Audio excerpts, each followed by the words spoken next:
Alrighty. So now we're just going to jump into chapter 1.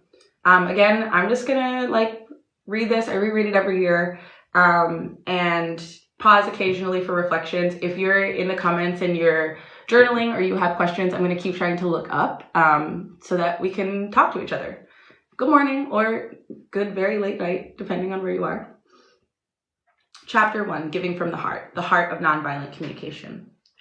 What I want in my life is compassion, a flow between myself and others based on a mutual giving from the heart. Marshall B. Rosenberg, PhD. Believing that it is our nature to enjoy giving and receiving in a compassionate manner, I have been preoccupied most of my life with 2 questions. What happens to disconnect us from our compassionate nature, leading us to behave violently and exploitatively? And conversely, what allows some people to stay connected to their compassionate nature, even under the most trying circumstances? My preoccupation with these questions began in childhood, around the summer of 1943, when our family moved to Detroit, Michigan. The second week after we arrived, a race war erupted over an incident at a public park. More than 40 people were killed in the next days. Our neighborhood was situated in the center of the violence, and we spent 3 days locked in the house. When the race riot ended and school began, I discovered that a name could be as dangerous as any skin color. When the teacher called my name during attendance, two boys glared at me and hissed, "Are you a kike?" I had never heard the word before, and I didn't know some people used it in a derogatory way to refer to Jews. After school, the same 2 boys were waiting for me. They threw me to the ground and kicked and beat me.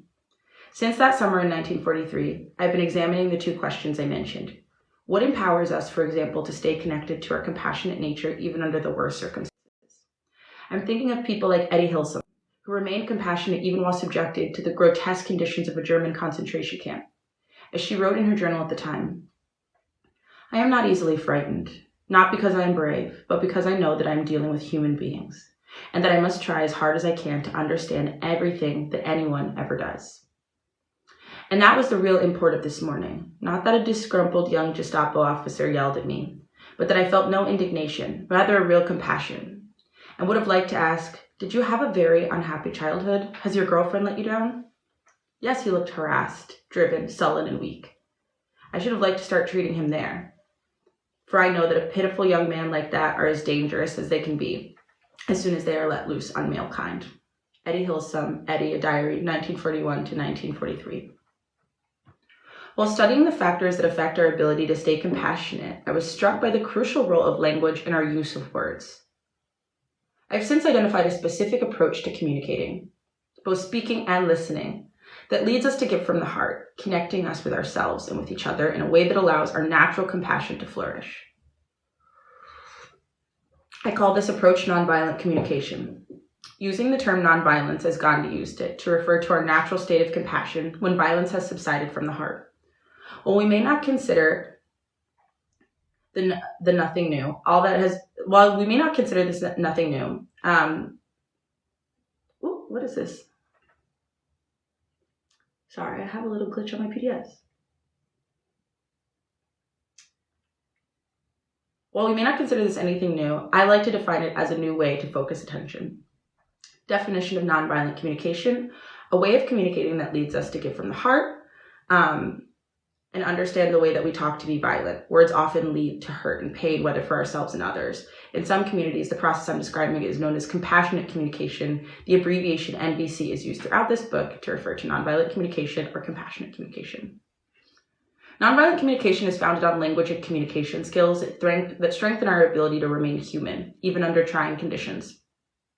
It contains nothing new. All that has been integrated into nonviolent communication has been known for centuries. The intent is to remind us about what we already know, about how we humans were meant to relate to each other, and to assist us in living in a way that concretely manifests this knowledge. Nonviolent communication guides us in reframing how we express ourselves and hear others. Instead of habitual automatic reactions, our words become conscious responses based firmly on awareness of what we're perceiving, feeling, and wanting. We are led to express ourselves with honesty and clarity, while simultaneously paying others a respectful and empathetic attention. In any exchange, we come to hear our own deeper needs and those of others. Nonviolent communication trains us to observe carefully and to be able to specify behaviors and conditions that are affecting us. We learn to identify and clearly articulate what we're concretely wanting in any given situation. The form is simple yet powerfully transformative. Hi there, morning people. I'm just checking this because I don't really know how any of this works. Hi. Good morning or good very late night, depending on where you are. We're hanging out reading Nonviolent Communication, the first couple chapters, and I'm glad you're here. If you have a journal, coffee, tea, hang out. It's pretty cool. Alrighty. We perceive our relationships in a new light when we use nonviolent communication to hear our own deeper needs and those of others.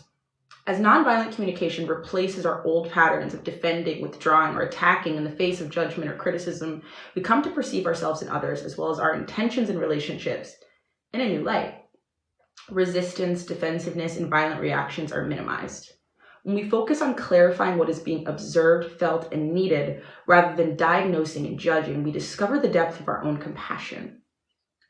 Through its emphasis on deep listening to ourselves as well as others, nonviolent communication fosters respect, attentiveness, and empathy, and engenders a mutual desire to give from the heart. I think this give from the heart part is really important and definitely transformed my kind of style of communication, because I used to feel very responsible for other people's feelings. I used to have a lot of conflicts in friendships and past partnerships where my inner narrative would say something like, well, I'm not responsible for you, or why are you putting this on me? And understanding this framework, which is brilliant, truly like brilliant and transformative, made me realize that like I actually have autonomy in the way that I give to people, and sort of adopting this manufactured sense of oppression in the face of other people's feelings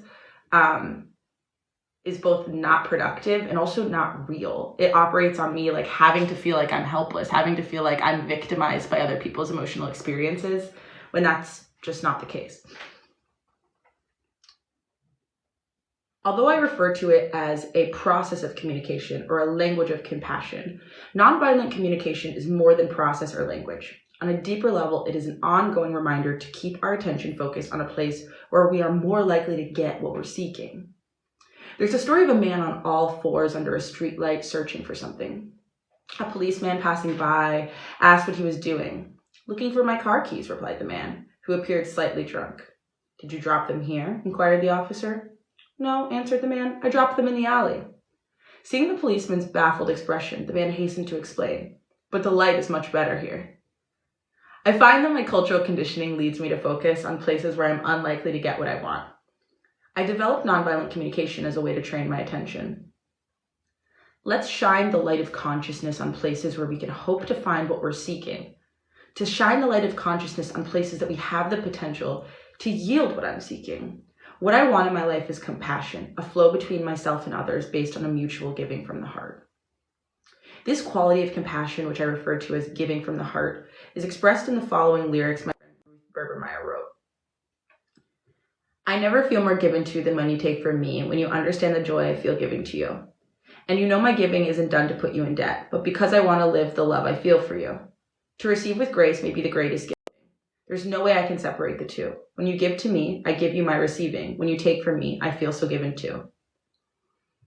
When we give from the heart, we do so out of the joy that springs forth whenever we willingly enrich another person's life. Emphasis on the willingly here. This kind of giving benefits the giver and the receiver. The receiver enjoys the gift without worrying about the consequences that accompany gifts given out of fear, guilt, shame, or desire for gain. The giver benefits from the enhanced self-esteem that results when we see our efforts contributing to someone's well-being. I think this piece is so crazy. Like we all like notably experience pleasure when we give, right? Like we love to take care of each other. We also love getting our needs met.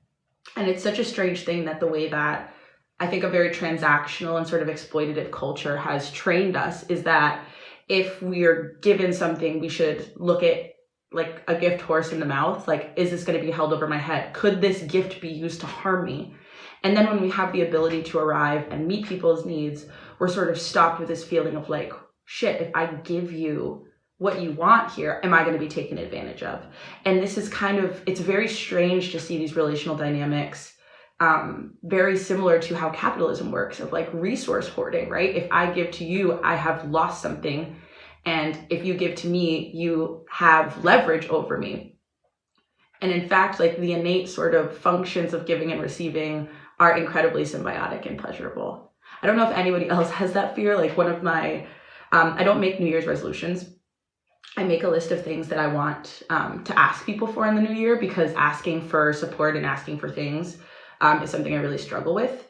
And in reading this book and a lot of the other sort of liberatory texts that I've experienced and people I've experienced over the course of my life, I realized that there's some emotional and spiritual bypassing in making yourself the giver and telling that story over and over again. That's like, I just give and give and give until I have nothing left, or I always overinvest, or people always rely on me, and using that as a way to build self-esteem.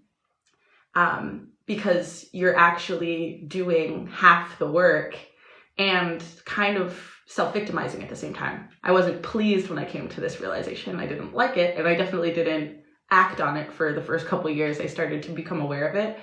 But I always think it's worth inquiring, right? Like if we understand that giving and receiving without manipulation, violence, or coercion is a mutually beneficial and pleasurable experience, then when we feel more comfortable in the receiving position, or we feel more comfortable in the giving position, what does that say about where we derive a sense of self-worth and value? Anyway, to continue. Also, good morning again, everybody. I'm really glad that you're here. So the use of nonviolent communication does not require that the persons with whom we're communicating be literate in nonviolent communication or even motivated to relate to us compassionately. If we stay with the principles of nonviolent communication, stay motivated solely to give and receive compassionately, and do everything we can to let others know that this is our only motive, they will join us in the process and eventually be able to respond compassionately to one another. I'm not saying that this always happens quickly. I do maintain, however, that compassion inevitably blossoms when we stay true to the principles and process of nonviolent communication. So this book is amazing and it transformed my life. I do want to say that it's not perfect. And I want to name really quickly here that oftentimes it's the most marginalized people or the most traumatized people who end up sort of staying the course or walking the high road, as it were.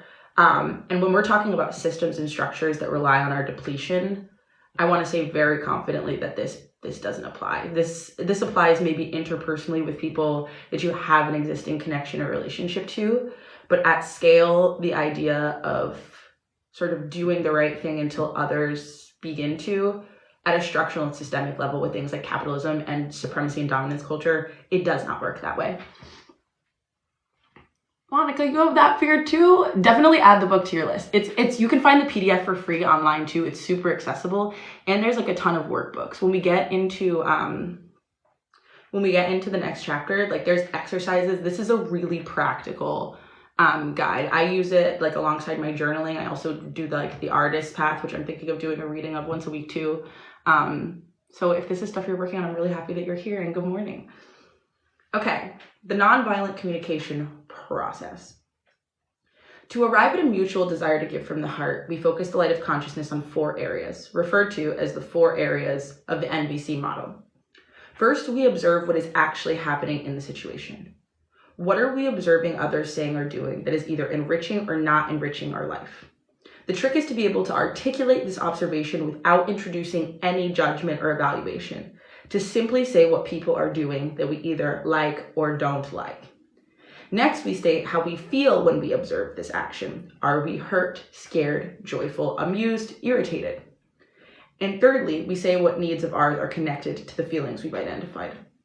An awareness of these 3 components is present when we use nonviolent communication to clearly and honestly express how we are. So we're going to talk through those really quickly because they're the linchpins of this first part. Observation. So observation is pure, neutral, action-based observation. Feelings, making sure that we're using actual feeling words, which the book gets into. There's a big difference between saying I feel taken for granted versus I feel hurt, right? One assumes and assigns a sense of intent or judgment, one doesn't. 3 is needs, so what needs are surfacing. And then 4 is requests. So what requests can we make of a person? Not an ultimatum, not a demand, but a request to fulfill those needs. So, for example, a mother might express these 3 pieces to her teenage son by saying, Felix, When I see two balls of dirty socks under the coffee table and another 3 next to the TV, I feel irritated because I am needing more order in the rooms that we share in common. She would immediately follow with the 4th component, a very specific request. Would you be willing to put your socks in your room or in the washing machine? This 4th component addresses what we're wanting from the other person that would enrich our lives or make our life more wonderful. So I want to break this down because I think it's really cool, and the book talks about it more deeply, but there's a magic to this particular communication structure. So it's, first of all, it's really like clear and direct in terms of cause and effect, but there's no assignation of judgment or intent. So Felix, when I see 2 balls of dirty socks, that's what I have just seen. That is an indisputable observation. I feel irritated. So that is taking full responsibility for the emotional experience and response. I feel irritated because I, in order to have the wonderful and rich life that I want, need more order in the rooms that we share. This conversation in relationships, even in friendships, goes left on levels like this kind of thing really, like, over a course of like a 6-month relationship, a 2-year friendship, a lifelong relationship with parents, really gets people fucked up. Because how this usually goes is, Felix, you leave your shit everywhere. I have to clean up after you. Can you figure out what to do with your socks as an adult creature or as a teenager? And it doesn't, this is where communicational violence is so much more insidious and subjective, right? If we're talking about using people to vent our anger upon, that's a great way to do it. Tell people they suck, tell people you're mad at them, judge them for it, and vent your anger on them. But if you're trying to actually get what you really want, which is cleaner common spaces in this case, or an easier life, that doesn't work at all. And I think one of the things that I had to come to terms with reading this book is that I had to become a person that actually wanted to get what I wanted. And that's hard because sometimes, especially in our culture that sort of is really carceral, really values punishment, really values a one up, one down dynamic, to actually find yourself at odds with whether or not you truly want a solution. Do you want your needs met? Do you want a wonderful life? Or do you need an outlet that you can vent your frustration and ill will and pain onto? And so I think in discovering that a lot of my intentions weren't actually as sort of community-based or as productive.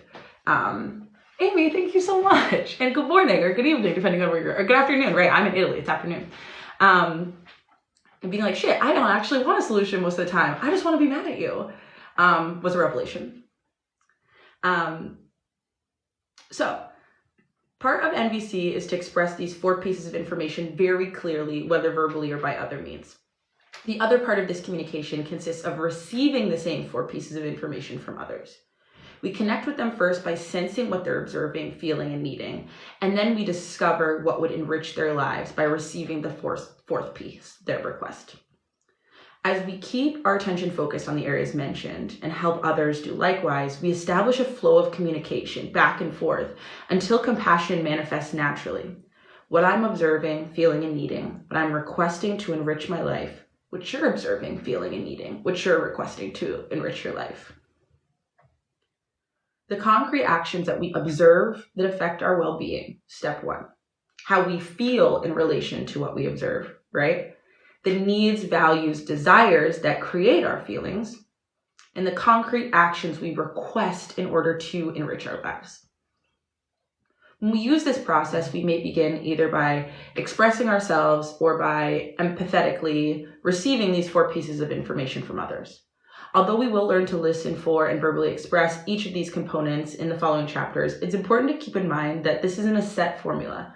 Sometimes it adapts to the various situations as well as personal and cultural styles.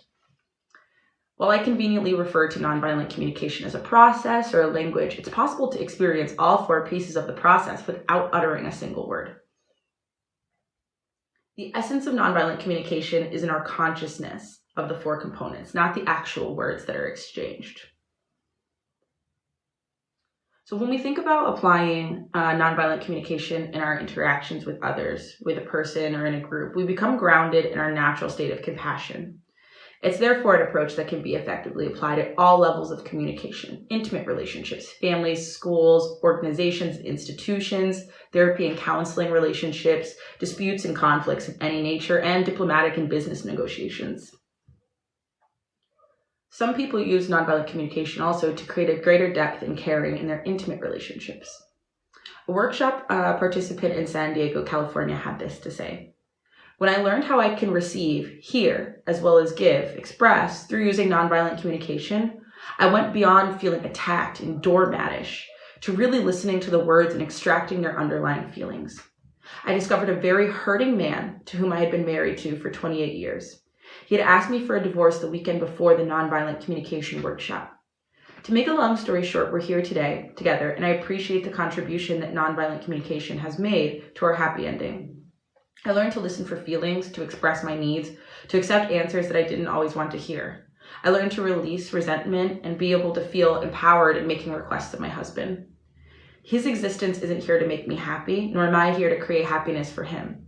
We both have learned to grow, adapt, accept, and love so that we can be fulfilled." I think this is a really important part too. When I think about my relationships, when I think about the expectations I have of other people, I think there's a lot of expectation put on other people to take emotional responsibility for us, and not in terms of a way of like empathizing and caring about our emotional experiences and their effect on them.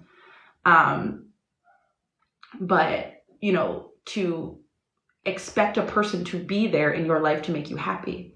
And something I've been thinking about a lot is just the fact that this is an overt form of objectification. When somebody exists there to prove or disprove your negative beliefs, when they exist to provide you happiness, you have dehumanized them and you have objectified them. You have turned them essentially into a machine that you maybe put love or care or financial support into, and they are supposed to roll out the gumball of whatever your expectation is. And, you know, I hear this quote kind of moving around a lot of like, we don't enter relationships to be safe, we enter relationships to grow. And I think that even this could be a bit maladaptive. I don't know that we even enter relationships to grow, as in grow another person or to provoke the growth of another. I think we enter relationships to find the security we need to grow ourselves, the support, and also fulfillment, right? The fulfillment of a deep, connected, nourishing dynamic that has a kind of larger effect on our whole life. Committed to nonviolence, will be mad at what you're saying. I end up not being effective at all and being a punching bag. So this is an important part. So Shayna, I feel this so much, and this is why I'm not consistently nonviolent in my communication. I reread this book every year for a good reason. There's a part of this book that we haven't gotten to yet that talks about taking personal responsibility. Good morning. And that personal responsibility really comes from, if we see giving in a transactional way where we still expect to be treated well, and we have an expectation of the response, we're releasing ourselves from responsibility a lot of the time. And I do this too, right? I had an issue, kind of recently where I set a boundary. And I was like, hey, if the conversation continues in this way, I'm going to exit. And the person continued to interact with me in that way. And I didn't exit. I stayed attempting to convince them to respect my boundary. And this is a form of, in my mind, right, I'm holding myself emotionally hostage. And then I feel like a doormat. I feel like I'm pleading and kind of shirt pulling someone into respecting my humanity. It goes to a place of existential disrespect for me. And when I allowed some time to pass from that, I realized oh no, holy shit, Jamila, you set a boundary that you didn't want to hold, and you stayed in a situation that wasn't safe for you. And you did that because you were you were trying to make it different. You were trying to use your boundary to coerce that person into respecting it, not using that boundary to honor and hold your own integrity and dignity in an unsafe conversation. And those are really different things. And it's a very difficult thing to let go of our desire to control, because oftentimes when we've done our reading or we've done our therapy or we've done our healing, we're trying to control for a better outcome, but it's still coercive, right? It still is in honoring and centering our dignity, our values, our felt sense of respect. And oftentimes when I feel the most doormat, it's because I betrayed myself. It's because I walked out the door on Jamila's needs and walked up to somebody else's door and sold them my boundaries. And that sucks. I think it's also hard too because we want people to arrive well for us. We want people to meet our needs. And there's kind of this constant back and forth of the fact that people have to meet our needs willingly. Oh, Amy, I feel you on the resentment. I'm a resentful creature as well. I resentment is a thing for me. And you know, this is going to be a long pause before we continue on this chapter. But, you know, there's ways that resentment shows up in our relationships where we're like really terrible to each other. But I've been doing some excavating work and some somatic work around resentment recently. And I've recognized like resentment, the emotional state of resentment, as like a time machine for myself. That's the way I've been describing it. And it's a time machine that takes me back to like every moment that I just didn't show up for me.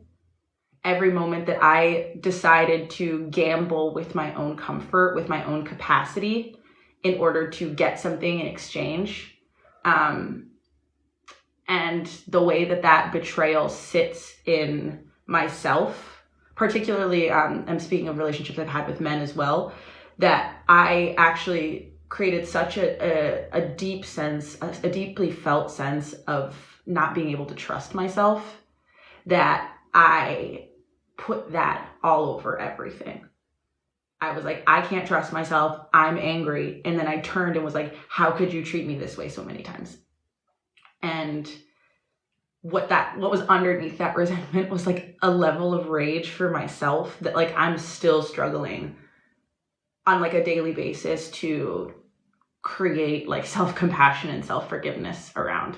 Like when you look at your life, especially like if you are marginalized in any way or have been in one up, one down power dynamics, and you witness the extent to which you prioritize somebody else's humanity over yours, the stories you told yourself to stay in environments that you know weren't good for you, that feeling of like not being able to count on yourself,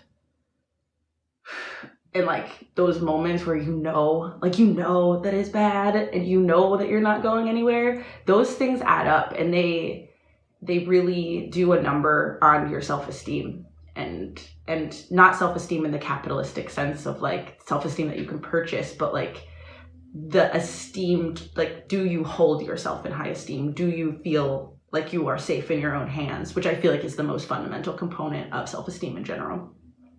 So yes, all that's to say, Amy, I feel you on resentment. It's not easy, and it's also not easy to do the right thing in a culture, in a society, in a world that not only doesn't value it, but devalues it and capitalizes on the emotional labor, the unseen labor of women, of people of color, of queer people. It's a brutal thing. I think that's why belief system deconstruction is also so important. Of like, I personally need to be motivated by something that's better than the right thing. Because if I'm just doing the right thing for the sake of the right thing, I always feel used. I always feel extracted from.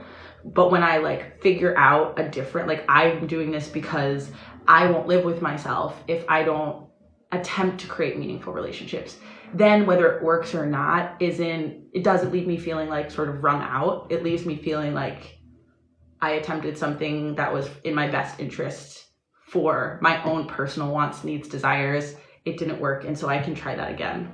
And the iterative nature of it doesn't grate on me as much, if that makes sense. Okay. Still others use this process in the political arena. A French cabinet member visiting her sister marked how differently the sister and her husband were communicating and responding to each other. Encouraged by their descriptions of nonviolent communication, she mentioned that she was scheduled the following week to negotiate some sensitive issues between France and Algeria regarding adoption procedures. Again, this book, do I like that? Oh, hold on, let me read some of these. Say What You Mean is a great book. By the way, I'm going to just boost that. Thank you so much for putting that in the thread. How does someone resolve conflict effectively with two people who are opposing? Yeah, so I think we're going to get into sort of the concept of opposition in the next couple paragraphs, because there's something that nonviolent communication outlines really, really clearly, and we haven't gotten to it yet, but I'm just going to take a moment to talk about it now. the concept of opposition doesn't really exist in nonviolent communication. And the reason for that is because we're not trying to reach a shared truth when we communicate nonviolently. So nonviolent communication is designed as life-affirming, life-enriching communication.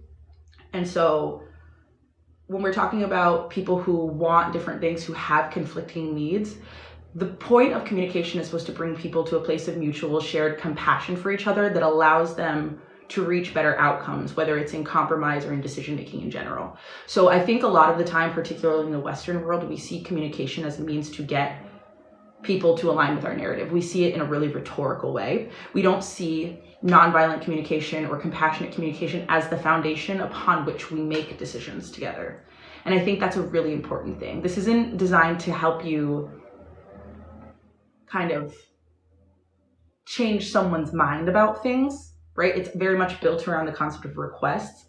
It is designed to help you better access what you want by having a sort of an interaction, a playing field that naturally kind of creates a sense of mutual respect where people are willing to come to more mutually agreeable decisions about stuff with a sense of like understanding about both sides. I don't know if that makes a ton of sense.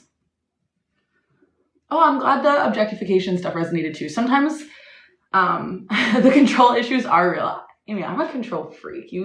I have serious issues with control that I am working on, but it is not easy. Okay, shit, where was I?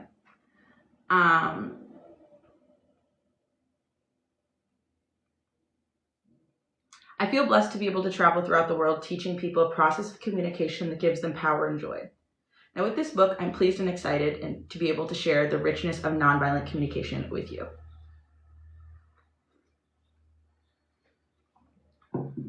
Here's actually a case study around oppositional arguments. God, this book, like, it's so cool to read something that I read every year and read it with you guys and like talk through the way that the themes are showing up and then find that people are like thinking along the same lines. It's like a crazy, like, we're strangers through the internet. This is like very cool to me. I don't know. At first I was really nervous about doing this, but now I'm like, okay, these little things that are kicking around in my head, these themes that are surfacing in my life, these like kind of closet doors that are getting opened and stuff, hello, are like shared. Like it's very cool. Okay, so nonviolent communication in action. Interspersed throughout the book are dialogues entitled NVC in Action. These dialogues intend to impart the flavor of an actual exchange in which the speaker is applying the principles of nonviolent communication.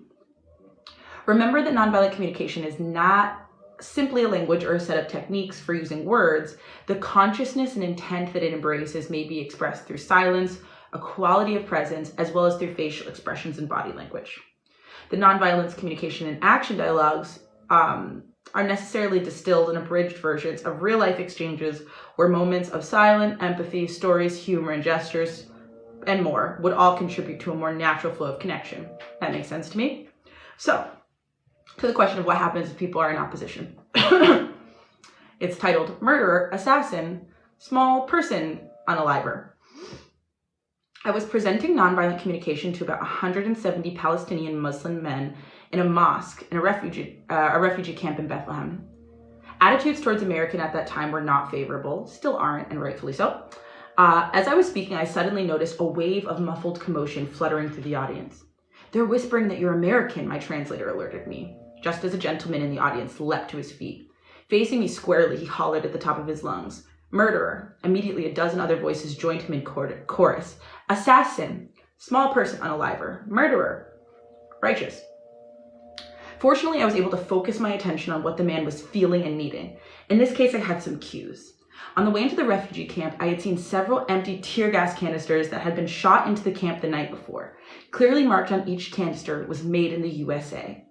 I knew that the refugees harbored a lot of anger towards the United States for supplying tear gas and other weapons to Israel. I addressed the man who had called me a murderer. "Are you angry because you would like my government to use its resources differently?" I didn't know whether my guess was correct. What was critical was my sincere effort to connect with his feeling and need. "Yes, I'm angry. You think we need tear gas? We need sewers, not your tear gas. We need housing. We need to have our own country." So I said, "You're furious and would appreciate some support in improving your living conditions and gaining political independence instead of violence." Do you know what it's like to live here for 27 years, the way I have with my family, children and all? Have you got the faintest idea of what it's been like for us from America? I said, it sounds like you're feeling very desperate, and you're wondering whether I or anybody else can really understand what it's like to be living under these conditions. Am I hearing you right?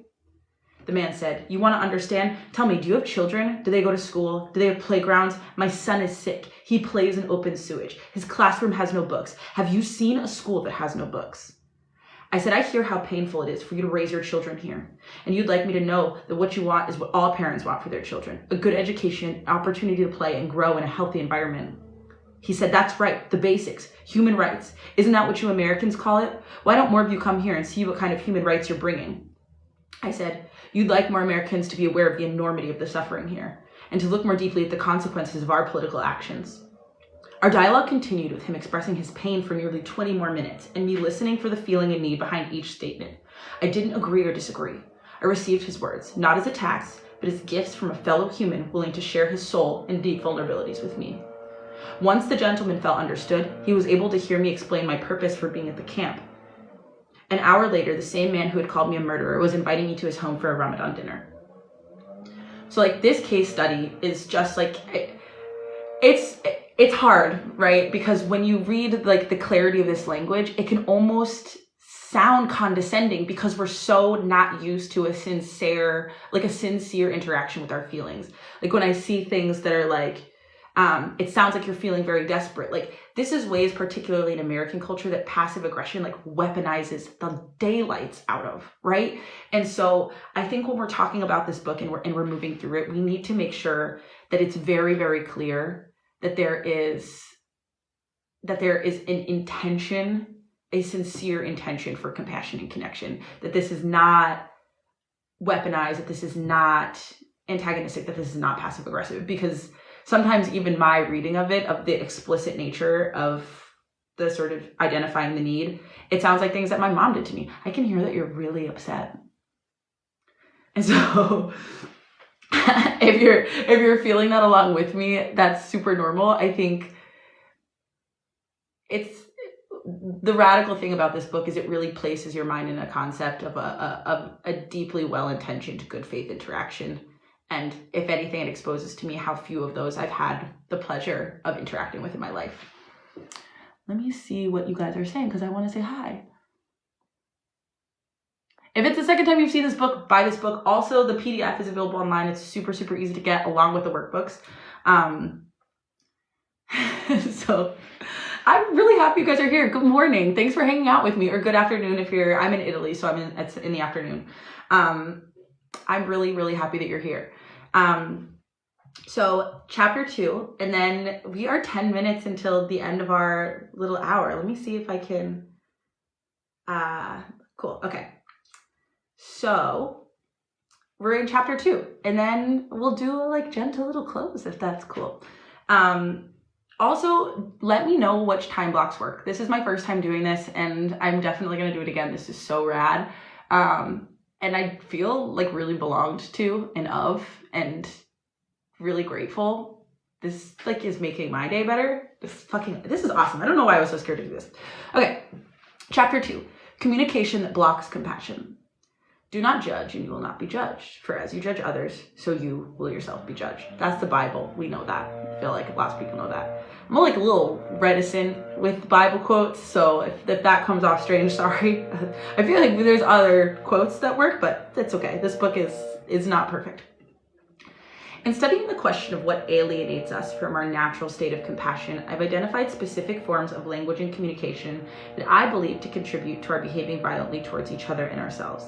I use the term life alienating communication to refer to these forms of communication. So this is what we talked about before, life alienating communication. I think this is important too, because when I talk about nonviolent communication, particularly for people who aren't aware of it, or who may feel judged by the concept of it.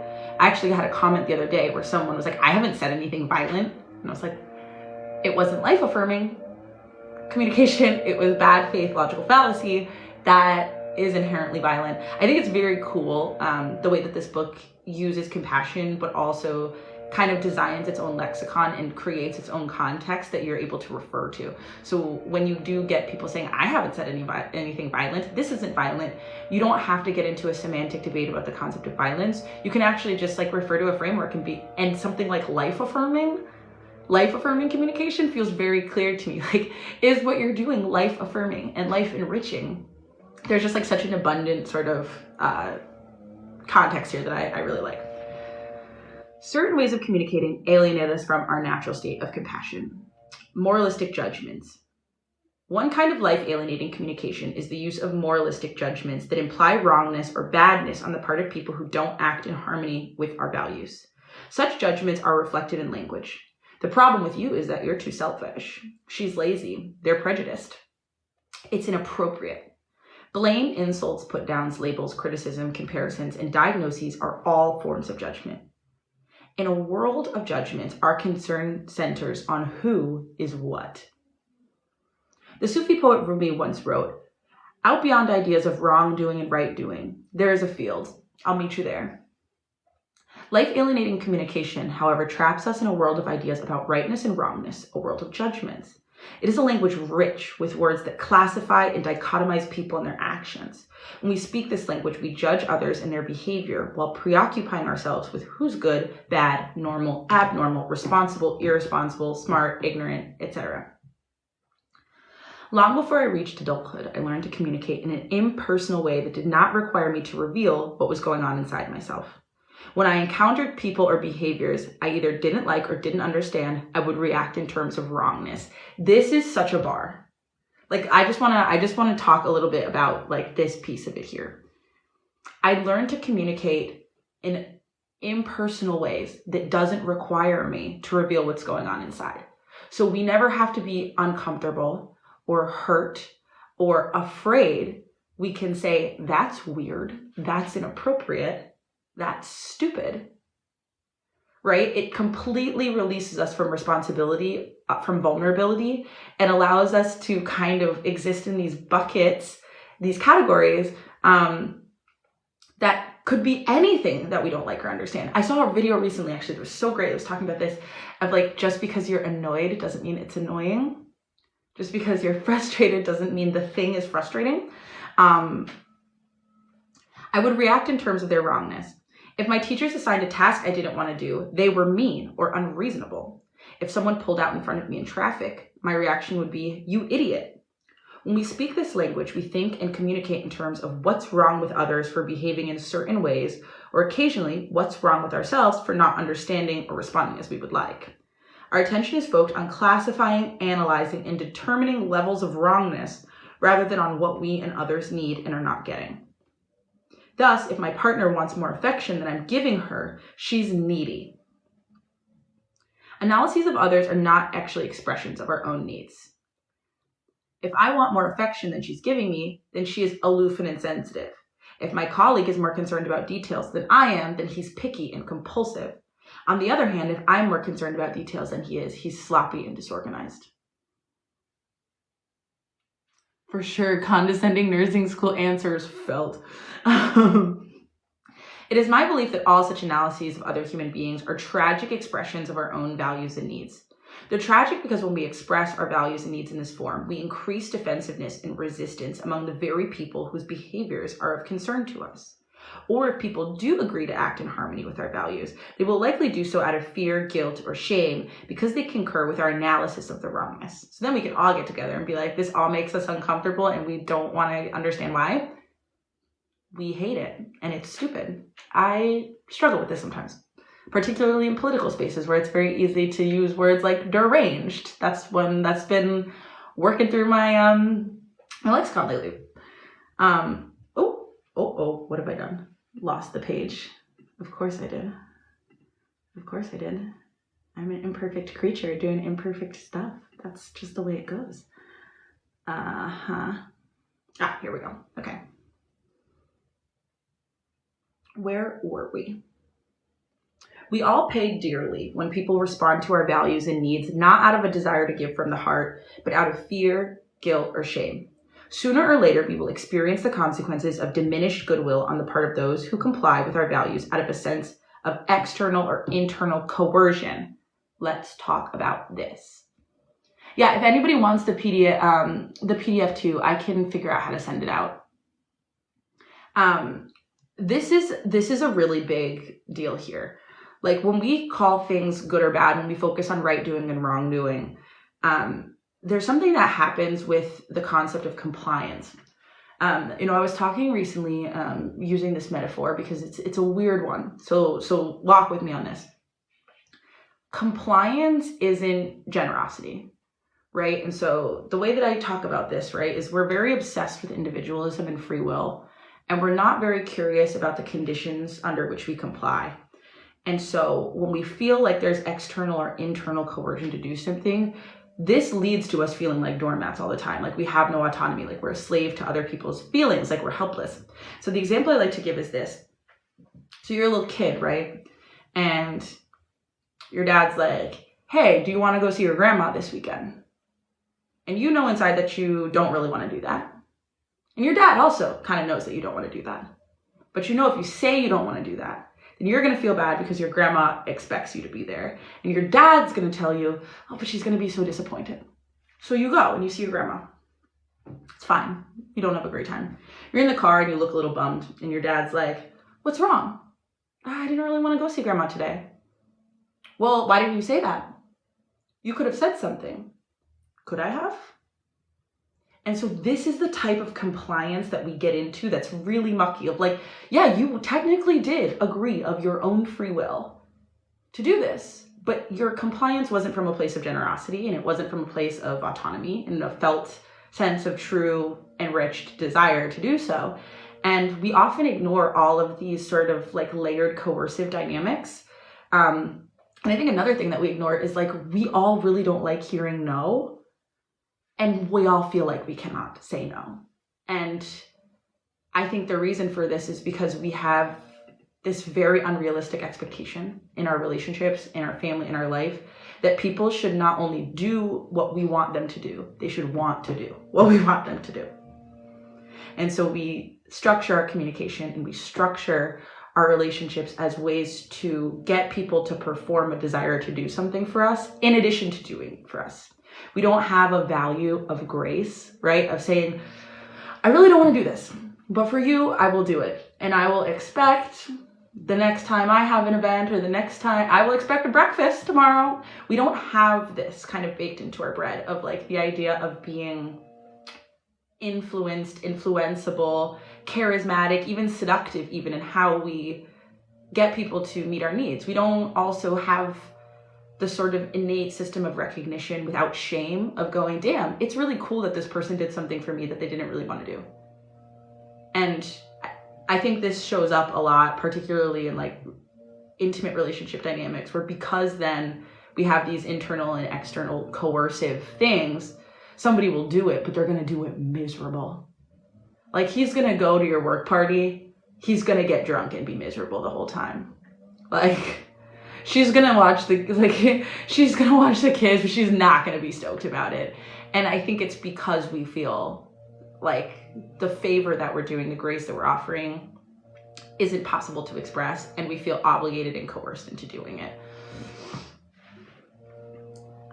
So anyway, yeah, I'm just going to read that again because I think it's so rad.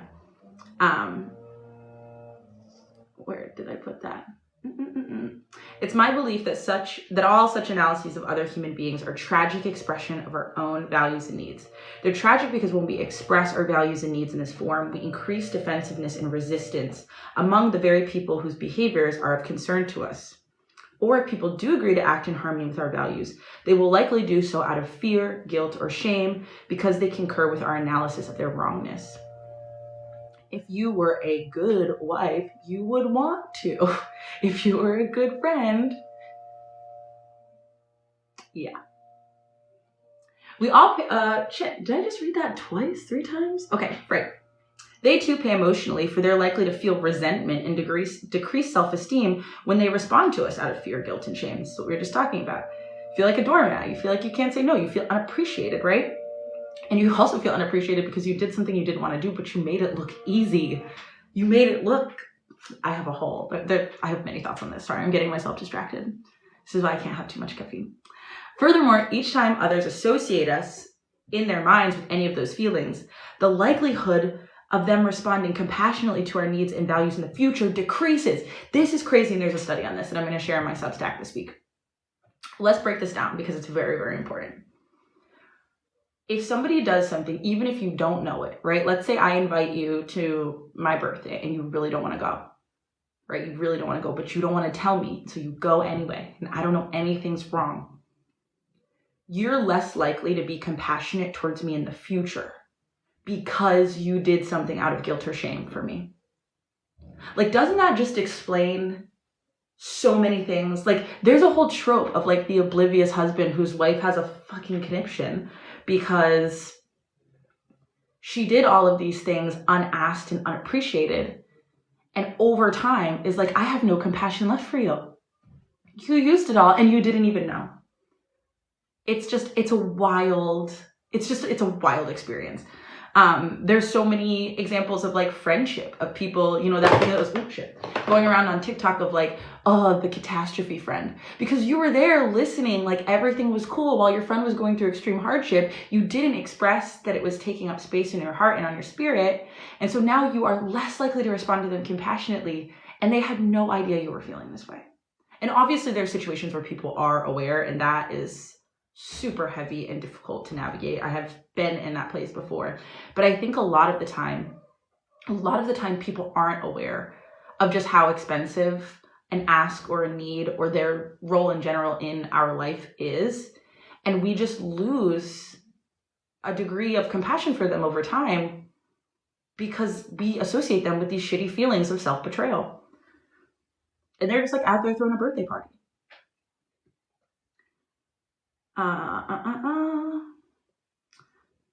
It's important here not to confuse value judgments and moralistic judgments. All of us make value judgments as to the qualities we value in life. For example, we might value honesty, freedom, or peace. Value judgments reflect our beliefs of how life can be best served. We make moralistic judgments of people and behaviors that fail to support our value judgments. For example, violence is bad. People who kill others are evil. Had we been raised speaking a language that facilitated the expression of compassion, we would have learned to articulate our needs and values directly rather than to insinuate wrongness when they've not been met. For example, instead of violence is bad, we might say, I am fearful of the use of violence to resolve conflicts. I value the resolution of human conflicts through other means. Which is radically different. The relationship between language and violence is the subject of psychology professor O.J. Harvey's research at the University of Colorado. He took random samples of pieces of literature from many countries around the world and tabulated the frequency of words that classify and judge people. His study shows a high correlation between frequent use of such words and frequency of violent incidents. It does not surprise me to hear that there is considerably less violence in cultures where people can think in terms of human needs than in cultures where people label one another as good or bad. This is wild to me. There's less violence in cultures and probably in languages that don't assign moralistic judgment than cultures that do. Like, that's crazy. His study shows a high, we got there. It does not surprise me to hear that there's a beep, beep, beep, beep, beep.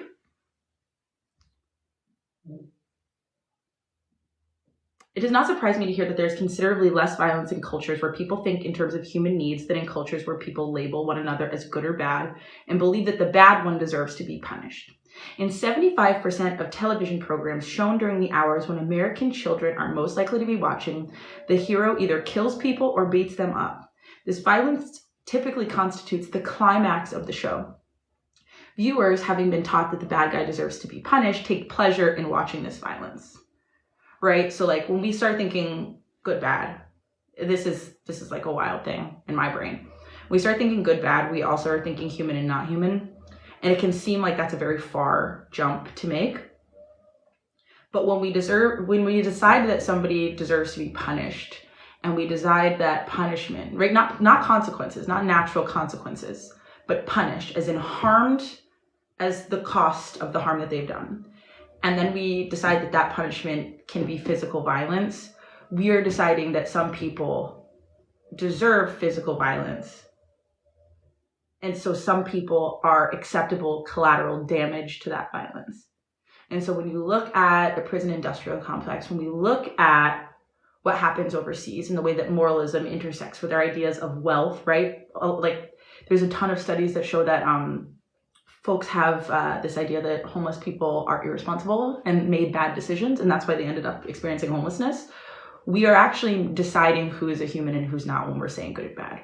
We're deciding who can be hurt, who can be unalived, who can be tortured, who can be exploited, and we justify that with their badness, with their wrongness. So yeah, point here is classifying and judging people promotes violence. At the root